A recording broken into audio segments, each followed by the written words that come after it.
দর্শক আপনার নামটি বলুন, প্রশ্নটি করুন। আসসালামু আলাইকুম, ম্যাক্সা শিয়া বলছি আরেকের থেকে। কি খবর, কেমন আছো? আলহামদুলিল্লাহ স্যার, আমি আপনার এই লজিকটা আমি খুব প্রতিরোধ জানাচ্ছি। সেটা হচ্ছে যে যেখানে সীমান্তে এইভাবে পাখির মতো লাস্ট 1 ইয়ারে 31 পাবলিক মেরে ফেলছে তারা, সেখানে আমাদের যে ওয়েবসাইট গুলা তারা হ্যাক করছে, 300-র মতো ওয়েবসাইট হ্যাক করছে, সেগুলা রাষ্ট্রীয় ওয়েবসাইট খোদ আমাদের যেসব ওয়েবসাইট ইয়ে করছে, যাদের ওয়েবসাইট তারা সার্চ করে কিনা এটা আপনি ভালো বলতে পারবেন, ঠিক আছে? তো সেটা কোনো ব্যাপার না। ব্যাপার হচ্ছে যে আমরা যারা ইয়াং জেনারেশন 37% ভোটার ভোট দিয়ে আমাদের এত মহামান্য রাষ্ট্রতে মহামান্য সরকারকে ক্ষমতা এনেছিলাম, তারা আমাদেরকে নিরাশ করেছে। যে কারণে আমরা ইয়াং জেনারেশন সরকারকে দেখিয়ে দিলাম যে তারা যেটা পররাষ্ট্র নীতিতে করতে পারেনি, কিন্তু আমরা সেটা অন্যভাবে, এটা এটা ইলিগ্যাল, আমি আপনার সাথে একমত, এটা ইলিগ্যাল, কিন্তু আমাদের সরকার এটা ওয়েল অ্যাকনলেজ হওয়া দরকার যে তাদের যেটা করা উচিত ছিল সেটা ইয়াং জেনারেশন অন্যভাবে ইলিগ্যাল ভাবে হলেও প্রতিরোধ জানাতে পেরেছে। এই অ্যাকনলেজটা করে অ্যাটলিস্ট আমাদেরকে একটু বাঁচাক, আমাদের দেশটাকে বাঁচাক। দর্শক আপনি বললেন যে মাকসুদুল হকের একটি আপনি কি বলে একটা যুক্তির একটু খণ্ডন করতে চান, ওই অংশটুকু একটু ক্লিয়ার করে বলবেন কি? হ্যাঁ, ওইটা আমি যেটা বলেছি, স্যার যেটা বলেছে সেটা হচ্ছে যে 300 ওয়েবসাইট আমাদের হ্যাক করেছে, আমাদের সরকার থেকে কোনো প্রতিরোধ আসেনি বা কিছু আসেনি। এখন সরকার থেকে যে প্রতিরোধ আসবে, আমাদের সীমান্তে গুলি করে ফেলানির মতো লোকদের মেরে ফেলছে, আর ওয়েবসাইট তো আমাদের সরকারি ওয়েবসাইট, সরকারি লোকজনই সার্চ করে না, কোনোদিন দেখে না। জি, ধন্যবাদ দর্শক, এই বিষয়টা আমরা আলাপ করেছি। আমি মনে হয় একটার পর একটু সিকোয়েন্সিয়ালি আসতেছি। শেয়ার, থ্যাংক ইউ আপনার অপিনিয়নের জন্য। কিন্তু সীমান্তের কথা একমাত্র শুরু করেছি আমি। সীমান্তে যে প্রতিনিয়ত 300 মতো লোক মারা, এবং প্রতিনিয়ত লোক মারা যাচ্ছে, এটার প্রতিবাদে কিন্তু আমরা কোনো ভারতীয় সৈন্যকে বা ভারতীয় কোনো নাগরিককে গুলি করে মেরেছি বা আমরা কিডন্যাপ করেছি, এই ধরনের কিন্তু ঘটনা আমাদের রাষ্ট্র অন্তত সেই ভদ্রচারিত আচরণটি করছে। এটা কিন্তু আমাদের টলারেন্সের একটা শেষ জায়গায় চলে গেছে, এবং প্রতিনিয়ত এই ঘটনাগুলো ঘটছে, এবং প্রতিনিয়ত কিছু মুখের প্রতিবাদ, কিছু পররাষ্ট্র মন্ত্রণালয়ের কিছু কথা, স্বরাষ্ট্রমন্ত্রীর কিছু বক্তব্য, যেগুলো আমি কিছুই আগামাথা বুঝতে পারি না, বিভিন্ন বিষয়, মানে জিনিসটাকে, মানে আমাদের কথা হচ্ছে ভারত আমাদের 71-এর মুক্তিযুদ্ধে আমাদেরকে সাহায্য করেছে, আমাদের সমর্থন করেছে, আমরা কৃতজ্ঞ, 101 বার আমরা কৃতজ্ঞ, ধন্যবাদ। কিন্তু সেই কৃতজ্ঞতার অর্থ এই না যে আপনারা 40 বছর পর যা ইচ্ছাতে আমাদের বিরুদ্ধে করবেন। সেই কৃতজ্ঞতার কারণেই আপনারা আমাদের মারতে থাকবেন। আমরা কৃতজ্ঞ বললাম, তারপর আপনি আমাকে মারবেন, এটা তো হতে পারে না। সো বেসিক্যালি যে জিনিসটা হচ্ছে, আমাদের রাষ্ট্র যারা দেশ চালায়, সেটা কোনো দলের কথা বলছে, প্রত্যেকটি দল কিন্তু গিলটি, প্রত্যেকটি দল কিন্তু অপরাধী। বিকজ তারা এতগুলো বছরে বারে বারে ক্ষমতায়, আমাদের জনগণ কিন্তু কখনোই তাদের ম্যান্ডেটে ভুল করে না। আমাদের জনগণ সবসময় কাকে ঠিক ভোটটা দেবে তাকেই দেয় হয়তো, কিন্তু বারে বারে যারা ক্ষমতা আসে তারা কিন্তু আমাদের জনগণের সাথে বেইমানি করে। এবং এটার কিন্তু একটা রেশ, এবং 37% ইয়াং ভোটার্স, আমি তো মনে করি যে 60% অফ দ্য বাংলাদেশের population is young, very young population, 25 থেকে 30 বছর বয়সে কিন্তু এখনকার তোর আমরা এই রাষ্ট্র, যারা রাষ্ট্র চালায়, রাষ্ট্রযন্ত্রের সাথে যারা জড়িত, মিডিয়া, এই যে এক ধরনের বিদগ্ধ জন যারা নিজের একটা অবস্থান করে বসে আছেন, তারা কিন্তু কোনোভাবেই আজকের প্রজন্মের পালসটি ধরে বুঝতে পারে না তারা কি চিন্তা করছে। সব বিষয়ে আমরা যা বলছি, আমাদের কথায় যায়, এই কথায় শেষ, অমুক পার্টি এ বললো, তমুক পার্টি বললো, এই গজামিল থাকবে। কিন্তু সত্যিকার অর্থে এই যে রটন একটা পলিটিক্যাল সিস্টেম, যেটা 40 বছর আর মানুষ টলারেট করতে পারছে না, সেটা হলো রিপ্রাইজাল, হলো যে হ্যাঁ, দেশবোধ চেতনা, মুক্তিযুদ্ধের চেতনা, 52 চেতনা, সবকিছু হয়তো আসতেছে বিভিন্নভাবে এই সাইবার যুদ্ধের ভিতরে, কিন্তু যেটা আমাদের রাষ্ট্র বুঝতে পারছে না এবং কমপ্লিট নীরব। যেটার কারণ হচ্ছে আমাদের এই প্রজন্মের কিন্তু পালসটা তারা ধরতে পারছে না।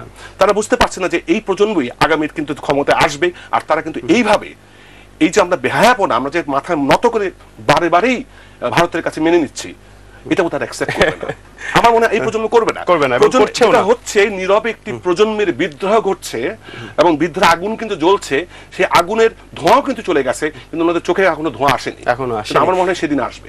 এক্স্যাক্টলি। এবং আমাদের আলটিমেটলি যেটা হচ্ছে যে, এবং আমাদের এই প্রজন্ম হিসেবে তোয়াক্কাও করছেন না, কোনো কিছু অপেক্ষাও করছেন না, এটাও কিন্তু এখানে ভেরি ইম্পর্টেন্ট। সো বিডিআর ঘটনা ডেফিনেটলি সবচেয়ে ফিজিক্যাল অ্যাসপেক্ট, এবং রিপ্রাইজাল যেটা হলো, যেটা অ্যাটাকটা হয়েছে, তাতে বোঝা যাচ্ছে যে সংঘবদ্ধভাবে তরুণীরা মিলে আজকের প্রজন্ম অন্তত শুধুমাত্র ভারত না সারা বিশ্বে একটি কম্পন এসেছে যে এটা কি হলো। ওকে ম্যাক, আপনি একটু আগে একটা শঙ্কার একটা কথা তুলছিলেন এবং এই জায়গায় আমি আরেকটা শঙ্কা একটু আনতে চাই। সেটা হচ্ছে কি একটা ঘটনা ঘটছে এবং আমরা জানি যে ইন্ডিয়ান হ্যাকারসরা বা ইন্ডিয়ান কম্পিউটার এক্সপার্টিস কিন্তু অনেক খুব ভালো, খুবই রিচ, অনেক অ্যাডভান্সড অ্যান্ড কিন্তু সেই জায়গায় আমাদের অবস্থাটা কি আসলে? ওরা যদি একটা কাউন্টার অ্যাটাকে আসে আমরা কি করতে পারি?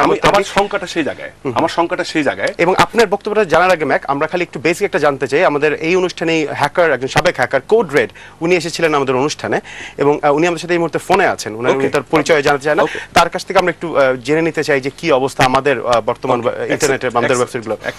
হ্যালো হ্যালো হ্যালো সাবেক হ্যাকার কোড রেড, আপনাকে আবারও স্বাগতম ইয়াং নাইট অনুষ্ঠানে। ধন্যবাদ অনেক। জি আচ্ছা কোড রেড, আপনার কাছে আমরা ছোট্ট করে জানতে চাই যে আপনি তো একজন সাবেক হ্যাকার এবং উইকিলিক্সের ঘটনার সময় আপনি বাংলাদেশে বা বাংলাদেশের পক্ষে অনেক বিশাল বিশাল কাজ করেছেন সাইবার ওয়ার্ল্ডে এবং এক সময় নেগেটিভ হ্যাকিংও করেছেন। আপনার কাছ থেকে জানতে চাই বাংলাদেশের যেসব ওয়েবসাইট আছে সরকারি বেসরকারি যেগুলো ইম্পর্টেন্ট তথ্যবহুল যেগুলো ওয়েবসাইট, ওই ওয়েবসাইটগুলোর অবস্থাটা আসলে কি? আমরা কতটুকু রিস্ক ফ্যাক্টরের ভিতরে আছি? আমাদের রিস্ক কতটুকু? ওয়েল, বাংলাদেশি যতগুলো গভর্নমেন্ট ওয়েবসাইট আছে আমি সবগুলো ওয়েবসাইটই মোটামুটি সার্ভে করে ভিজিট করে দেখেছি। তো আমাদের গভর্নমেন্ট ওয়েবসাইট গুলো অবস্থা খুব বেশি ভালো না। কারণ ভালো না বলবো এই কারণে, কারণ ওয়েবসাইট গুলো যদি আমি ইন্টারনেটের ভাষায় বলতে চাই তাহলে এটাকে বলে ইন্ডেক্সিং সিস্টেম। সেই সিস্টেমটা ওপেন করা। তো ওপেন করা মানে আমি অনেকক্ষণ আপনাকে দেখিয়েছিলাম একবার। তো এই ইন্ডেক্সিং সিস্টেমটাতে যেটা হয় খুব ইজিলি আপনি চাইলেও নিজেও হ্যাক করতে পারবেন বাংলাদেশি ওয়েবসাইট। আমি পারি না ভাই, আমাকে বিপদে ফেলবেন না। তবে হ্যাঁ আমি প্র্যাকটিস করেছি। জি, করা সম্ভব, খুবই ইজি। মানে একজন যদি খুব মোটামুটি অ্যাডভান্স লেভেলের কোনো ইন্টারনেট ইউজার হয় তাহলে তার জন্য খুব সহজ হবে। ওকে, তো কোড রেড, আপনি কি মনে করেন এখানে আমাদের কি করা উচিত, কি করা যেতে পারে? অবভিয়াসলি সিস্টেমগুলো আপগ্রেড করা উচিত, ভালো কাউকে দিয়ে ওয়েবসাইটগুলো ডেভেলপ করানো উচিত। আপনি কি বলেন?